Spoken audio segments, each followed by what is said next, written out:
Hər vaxtınız xeyirli olsun. Bu dəqiqələrdə Bakı Məhkəmə kompleksində təqsirləndirilən şəxs Ermənistan vətəndaşı Ruben Vardanyanın barəsində olan cinayət işi üzrə açıq keçirilən məhkəmə prosesi zərərçəkənlərin ifadə verməsi ilə davam edir.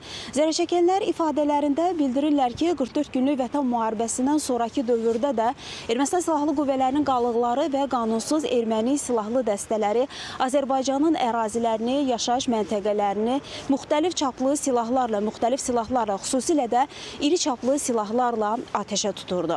Onlar ifadələrində bildirirlər ki, həmin vaxtı düşmən əsasən ərazilərimizdə mütəmadi olaraq təxribatlar törədirdi. Ateşlər açırdı müxtəlif silahlardan və nəticədə vətəndaşlarımız yaralanıblar, həlak olublar, sağlamlıqlarını itiriblər. Məhkəmə prosesində ifadə verən zərərçəkənlər bildirirlər.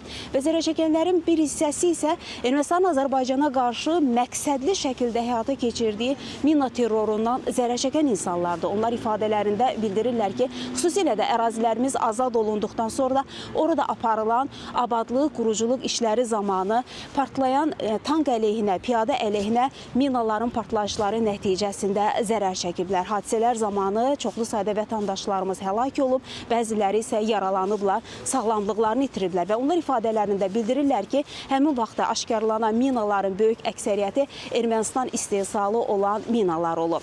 İfadələr bu cür istiqamətdə davam edir və qeyd edək ki, məhkəmə prosesində həmçinin cinayət işi üzrə keçən çoxsaylı sənədlər var, sübutlar var, faktlar var. Onlar da məhkəmə prosesində elan olunur və tədqiq olunur. Məhkəmə prosesi açıq keçirilir, media nümayəndələri də iştirak edir və biz ASTV komandası olaraq ilk gündən prosesi izləyirik və bugünkü iclasla da bağlı bizim xəbərlərin növbəti buraxılışında geniş reportajımız olacaq. Hələlik isə bu saata Bakı Məhkəmə kompleksindən çatdıracaqlarımız bu qədər deyərək sözü yenidən mərkəzə, studiya ötürürük.